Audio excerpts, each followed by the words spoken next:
Hello students, good morning all of you. प्रिय छात्रों, आपकी अब ऑनलाइन एजुकेशन यूट्यूब चैनल पर आपका हार्दिक स्वागत है। और प्रिय छात्रों, हम पढ़ रहे हैं 12वीं क्लास के मैक्रो इकोनॉमिक्स का लेसन नंबर 10, निवेश गुणक तथा कार्यक्रम। कल के वीडियो में हमने निवेश के परिभाषा और निवेश के बारे में, निवेश गुणक के बारे में, मल्टीप्लायर के बारे में पढ़ा। आज हम इन्वेस्टमेंट गुणक के साथ साथ उसके कार्यकरण के बारे में पढ़ेंगे कि निवेश गुणक है, उसके कार्यकरण क्या है। उससे पहले मैं आपको फिर याद दिला दूं कल की कि निवेश गुणक होता क्या है। निवेश गुणक निवेश में परिवर्तन के कारण आय में परिवर्तन, निवेश में परिवर्तन के कारण आय में परिवर्तन जो होता है वो जितनी गुणा होता है उसको निवेश गुणक कहते हैं। निवेश में परिवर्तन शब्द लिखा है, यहां वृद्धि नहीं लिखा। निवेश में कमी भी हो सकती है और वृद्धि भी हो सकती है। यदि निवेश में कमी आएगी तो आय में भी कमी आएगी, यदि निवेश में वृद्धि होगी तो आय में वृद्धि होगी।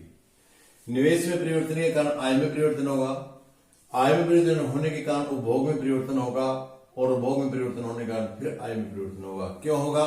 क्योंकि एक व्यक्ति, समष्टि अर्थशास्त्र में, पूरे अर्थशास्त्र में एक व्यक्ति की आय, एक व्यक्ति का उपभोग दूसरे व्यक्ति की आय होती है। तो इसलिए जब निवेश किया जाता है तो आय में उससे कई गुना परिवर्तन होता है। और उसमें आय जब ज्यादा होगी लोगों की तो उपभोग भी ज्यादा होगा। जब लोगों का उपभोग ज्यादा होगा तो दूसरे व्यक्तियों की आय ज्यादा होगी। समष्टि अर्थशास्त्र में आय और व्यय दोनों बराबर होते हैं, तो इसलिए फिर वो उनकी आय फिर बढ़ जाएगी। इस प्रकार बार बार परिवर्तन होने से उसकी आय, जो निवेश गुणक है, वो कई बार काम करता है। हम उस गुणक के कैसे करता है कई बार काम, हम उसके बारे में पढ़ेंगे। उसके लिए हम एक तालिका बना लेते हैं। मैंने एक तालिका बनाई है अवधि, जैसे 0 अवधि है, निवेश में वृद्धि, कोई वृद्धि नहीं, अवधि 0 है, 0 में कोई अवधि नहीं होगी आपकी। यदि आय में वृद्धि, आय में वृद्धि, अवधि 0 है, समय नहीं है कार्यकारण के लिए। इस तरीका से पहले मैं आपको बताना चाहूंगा कि हम मान लेते हैं कि हमारे पास 100 करोड़ रुपए की वृद्धि की गई निवेश में 100 करोड़, और एमपीसी हमारी 1/2 है। इसके आधार पर हम आपको एक तालिका समझाएंगे। यदि अवधि हमारे 0 है, निवेश 100 करोड़ है, आय में वृद्धि कितनी होगी? हमारी आय में वृद्धि होगी, निवेश में कितना? आय में 100 करोड़, दोनों में 100 का। और इसमें उपभोग 100 करोड़ उपभोग प्रेरित हमने एमपीसी 1/2 मानी है, इसलिए हमारा उपभोग कितना होगा? इसका आधा हो जाएगा। एमपीसी हमारी 1/2 है तो इसका आधा हो जाएगा, इसका आधा हो गया 50। एमपीसी है हमारी 1/2 है, जितनी आय है उसका 1/2 होती है। तो इसके लिए हमारा एमपीसी है, और भोग में प्रेरित निवेश कितना हुआ? भोग में, क्योंकि वो भोग में जो आय हो वो दूसरे व्यक्ति की आय होती है, इसलिए उसको प्रेरित निवेश बोलते हैं। इसमें बचत कितनी चलेगी? 50। फिर देखिए, जो हमने 1 करोड़ रुपए निवेश में निवेश किया है, 1 करोड़ रुपए निवेश किया है, इसके कारण हमारी एमपीसी वो है 1/2 या 0.5 है। इसलिए आय में 100 करोड़ वृद्धि के फलस्वरूप उपभोग में 100 करोड़ की वृद्धि हुई, शेष 50 करोड़ ये हमने निवेश किया। आय में 100 करोड़, इसमें से आय हुई, आय में से 50 करोड़ प्रेरित निवेश उपभोग में चला गया, और 50 रुपए निवेश बचत चले गए जो हमारी उपभोग ने हुए। क्यों? क्योंकि हमने माना है कि हमारे एमपीसी 1/2 है या 0.5 है। कहने का मतलब है कि जितनी आय है उसकी आधा उपभोग किया जाता है और आधा बचा लिया जाता है। इसका मतलब ये है, ये हमारा लिखा हुआ है, ये दोबारा आय में नहीं आता, लेकिन ये दोबारा से फिर अगले आदमी की, अगले साल या अगले वर्ष हम कहें तो अगली अवधि में ये क्या होगा, ये इस आदमी की आय हो जाएगा, इस व्यक्ति की क्या हो जाएगी, क्योंकि समष्टिगत शास्त्र है, एक आदमी का उपभोग दूसरे व्यक्ति की आय है। और जब ये उपभोग हो जाएगा, इसी प्रकार ये चलेगा हमारा, क्योंकि हमने निवेश तो एक ही बार किया ना, निवेश तो एक बार किया, लेकिन आय ये थी, उसी आय में से फिर ये दोबारा से 25 आता, इसका आधा कितना है, एमपीसी 1/2 है, इसलिए इसका आधा कितना हो जाएगा 25, और 25 निवेश में चले जाएंगे रिसाव में। और जब तीसरी बात है, दूसरी साल ये कुछ नहीं, ये निवेश माने एक ही बार किया है, उस निवेश का देखना हमने कितने मल्टीप्लाई हो जाता है, ये 25 में जब 25 इधर गई, 25 दूसरे व्यक्ति की आय हो जाएगा। इस व्यक्ति की आय हो गया, तो इसमें से जब एमपीसी 1/2 है, तीसरी बार ये इसकी 12.5 इसकी आय हो जाएगी, और 12.5 इसकी बचत में, रिसाव में चले जाएंगे। लेकिन ये रुकने वाली प्रक्रिया नहीं है, ये लंबी प्रक्रिया है, ये फिर दूसरे किसी और व्यक्ति की आय हो जाएगी 12.5, तो ये फिर 12.5 जब इस व्यक्ति की आय होगी अगली अवधि में, अगली बार, तो ये दूसरे चक्कर में जब ये खर्च करेगा, ये उपभोग करेगा, तो ये आय होगी, आय हो तो इसकी फिर आधा हो जाएगा, इसका आधा होगा आपका 12.5, 6.25, और 6.25 इसका रिसाव में चला जाएगा। जब 5वीं बार होगा, फिर क्या होगा, फिर ये 6.25 फिर आ जाएगा। ये प्रक्रिया कब तक चलती रहेगी, जब तक ये 0 नहीं हो जाएगी। फिर इसके बाद हमारा कितना चला गया, ये प्रक्रिया आगे चली गई, ये 6.25 का आधा कितना हुआ हमारा 3.12, और 3.12 तो इन्होंने उपभोग पर खर्च करे, और 3/12 रिसाव हो गया, बाहर चलेगी बचत के रूप में आगे।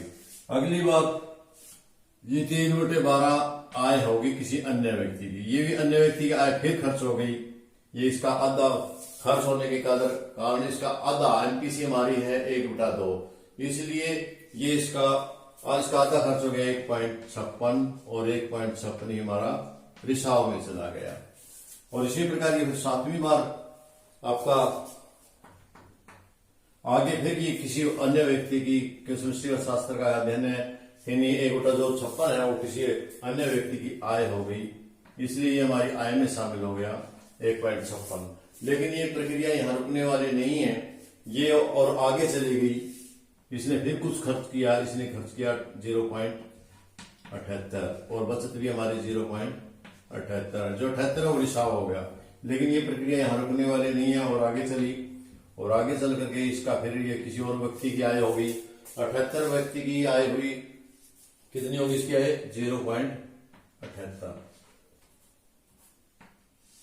ये हमारे समष्टिगत शास्त्र में आय आ गई। लेकिन ये यहाँ रुकने वाले नहीं है, उसने 78 में से फिर उपभोग किया, इसने उपभोग किया 0.39, और 39 में से 0.39 ने बचा लिया, जो रिसाव में चला गया।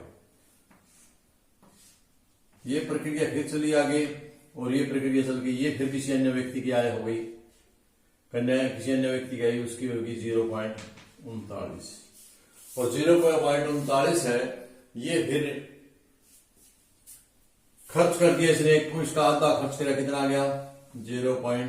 हम इसको लगभग 20 ही मान लेते हैं 40 से, और 0.20 ही इसका खर्च हो गया। और अगली बार फिर ये हम चलती है, तो ये अपने आ गई 0.20, और इसका भी उसने खर्च किया,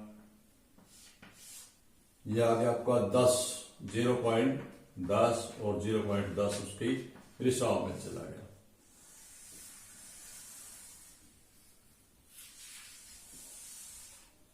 आप सामने देख रहे होंगे, मेरे ख्याल में अच्छे से समझ पा रहे होंगे इस चीज को, तो देखिए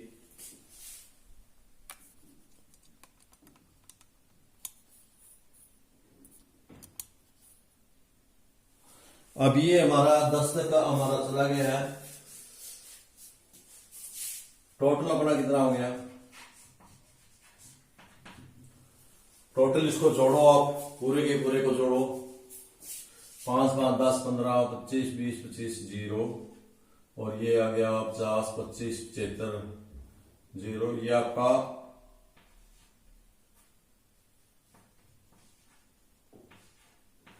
200। कितना आ गया आपका? ये 200 आ गया। जो आपका टोटल ये आपका इन्वेस्टमेंट है वो वृद्धि तो आपने 100 ही करी ना, और आय कितनी होगी आपकी? 200 हो गई। इस प्रकार आपने इसको देखा, और जो इसमें से 200 आई थी इनकी, ये बचत कितनी हुई आपकी? इसकी कितनी? 100 हुई। बचत कितनी हुई आपकी? 100 हुई। और उपभोग कितना हुआ? 100 हुआ। 100 का इन्वेस्टमेंट क्या है? 100 पहले थी तो बढ़ करके आए, टोटल आपकी 200 होगी। तो इस प्रकार आपकी जो आय का परिवर्तन था के बराबर था आपका डेल्टा वाई बटे डेल्टा आई। ये आपका गुणक था। गुणक कितना आया आपका? फिर यहां आपका गुणक आया, आपका गुणक आया, आय में परिवर्तन कितना आया? 200। और इन्वेस्टमेंट कितना था? 100। 2। तो गुणक क्या हुआ आपका? के बराबर 2 हुआ। ये आपका गुणक था। इस प्रकार ये कार्य करता है। छात्रों, आपको अच्छे से समझ में आ गया होगा। मैं एक बार फिर बता देता हूं ये इतनी कार्य क्यों करता है। क्योंकि जब हम निवेश में गुणक जब निवेश किया जाता है तो निवेश में परिवर्तन होने के कारण आय में परिवर्तन होगा, ठीक है। और आय में परिवर्तन होने के कारण उपभोग में परिवर्तन होगा, और उपभोग में जो उपभोग में परिवर्तन होगा वो किसी अन्य आय की आय होगी। तो उसमें आय में परिवर्तन होगा, फिर उपभोग के कारण आय, क्योंकि जो उपभोग है वो किसी दूसरे व्यक्ति की आय है, और जो दूसरे व्यक्ति की आय है वो फिर उपभोग करेगा, जो उपभोग करेगा वो फिर आय होगी। जैसे कि हमने बताया था कि जब 100 करोड़ निवेश होने के कारण आय में वृद्धि 100 हुई, उसमें से 100 हुई जो लगाया उसमें आय में, तो 50 खर्च करी, 50 हिसाब में चल रहा है, लेकिन 50 जो उपभोग किया वो किसी अन्य व्यक्ति की आय है। इस प्रकार ये प्रक्रिया तब तक चलती रहेगी जब तक ये इसके बराबर नहीं हो जाते। इस प्रकार जितनी निवेश में हम इन्वेस्टमेंट करते हैं आय में उससे अधिक वृद्धि होती है। लेकिन ध्यान देने वाली बात यह है कि गुण की प्रक्रिया हमेशा निवेश में परिवर्तन होने से आय में परिवर्तन होता है। इसके परिणाम स्वरूप उपभोग में परिवर्तन होता रहता है। एक व्यक्ति का उपभोग दूसरे व्यक्ति की आय होती है, इसलिए उपभोग में परिवर्तन होने से आय में परिवर्तन होता है। इस प्रकार यह प्रक्रिया तब तक चलती रहती है जब तक उपभोग व्यय परिवर्तन शून्य नहीं हो जाता। और गुणक प्रक्रिया है, ये दोनों दो प्रकार की होती है। निवेश बढ़ने पर गुणक आय में कई गुना वृद्धि कर देता है, इसे आय की या इसे गुणक की अनुकूल प्रक्रिया कहते हैं। इसके विपरीत निवेश में कम होने पर गुणक में आय में कई गुना कमी कर देता है, इसे प्रतिकूल क्रिया कहा जाता है। ये सिर्फ वृद्धि में ही नहीं, यदि वृद्धि है तो वृद्धि में काम करेगा, यदि कमी है तो कमी में भी काम कर उल्टा काम करेगा।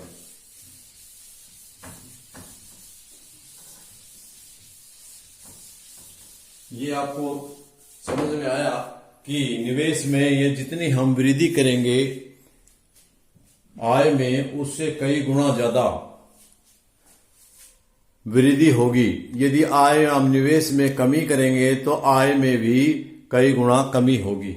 ये ध्यान देने वाली बात है। इसलिए इसकी दो परिस्थितियां, एक अनुकूल, क्या है, अनुकूल प्रतिक्रिया,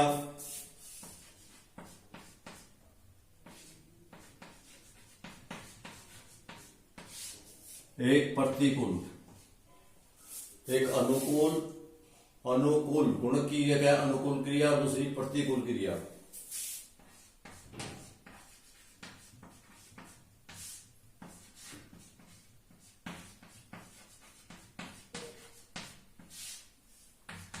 ये दो प्रकार की प्रतिक्रियाएं होती हैं। अब अनुकूल गुण की अनुकूल प्रतिक्रिया है, गुण की अनुकूल प्रतिक्रिया से प्रकट होता है कि निवेश में होने वाली वृद्धि के परिणाम स्वरूप आय में कई गुना वृद्धि होगी। और गुण की प्रतिकूल क्रिया से यह अभिप्राय है कि निवेश में प्रारंभिक कमी के कारण फलस्वरूप आय में कई गुना कमी होगी। इसे हम एक चित्र के द्वारा समझने का प्रयास करेंगे। ये हमने डायग्राम बनाना है, रेखा चित्र बनाना है। इसके ऊपर हम OH OY ले लेते हैं। ऑलरेडी आपको पता स्टूडेंट AS हमारा पृथ्वी वक्र 45 डिग्री का कौन होता है। एग्रीगेट सप्लाई है वो हमारी 45 डिग्री कोण पर होती है। इन्वेस्टमेंट हमारी इतनी इन्वेस्टमेंट की हमने, ये हमारी इन्वेस्टमेंट है जिसको हम एडी वक्र, ये हमारा एडी वक्र है। इतनी इन्वेस्टमेंट करने से हमारी जो संतुलन है वो इस पे हुआ है। ये हमारी इनकम है ना, और ये इन्वेस्टमेंट है। इन्वेस्टमेंट इतनी इन्वेस्टमेंट की तो हमारी जो है आय इस लेवल की हुई है। ठीक है, अब हमने देखना है कि यदि आय में इन्वेस्टमेंट में वृद्धि होती है, ये हमारी बनती है इन्वेस्टमेंट में हमने वृद्धि इतनी वृद्धि कर देते हैं, मान लिया हम इन्वेस्टमेंट में इतनी वृद्धि हो जाती है हमारी, तो इसका मतलब हमारी ये बढ़ गई है, L2 हो गया ये हमारा इतनी वृद्धि हो गई है। पहले वृद्धि हमारी इतनी थी, पहले हमारी जो आय थी वो इतनी आय थी इस इन्वेस्टमेंट पर। जब इन्वेस्टमेंट हमारी बढ़ा दी हमने, इतनी इन्वेस्टमेंट बढ़ा दी है, यहां से लेके यहां तक इन्वेस्टमेंट बढ़ा दिया है, तो आय भी बढ़ गई है। इसको हम अनुकूल कहेंगे, अनुकूल प्रतिक्रिया। जब हम इन्वेस्टमेंट बढ़ाते हैं, इन्वेस्टमेंट में वृद्धि करते हैं, तो आय में वृद्धि होती है, इसको अनुकूल प्रतिक्रिया कहेंगे। यदि ये वहां हो सकता है कि आपका इन्वेस्टमेंट घटा दिया, आपने कमी कर दी, तो आपकी ये भी कम हो जाएगी, L2 हो जाएगी। बड़ी आसान सी बात थी, ज्यादा कठिन नहीं थी आप लोगों के देखने में। देखिए, यदि इन्वेस्टमेंट इतना है तो आपकी L है, आपका क्या है, LI है। यदि आपने वृद्धि कर दी तो L1 हो गई, आपकी जो आय है वो L1 हो गई है, L1 हो गई है, आय बढ़ गई है।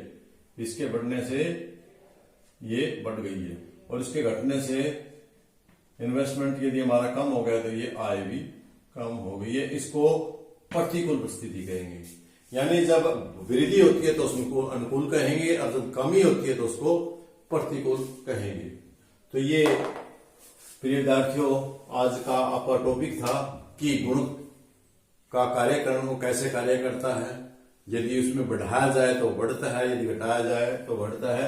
मेरे ख्याल में आप बच्चों को अच्छे से समझ में आया हुआ ये टॉपिक, और इतना ही था इस लेसन में। इसी के साथ आपका ये पाठ पूरा होता है। कल फिर मिलते हैं आपको नए पाठ के साथ। तब तक के लिए आप बच्चों का बहुत बहुत धन्यवाद। जय हिंद।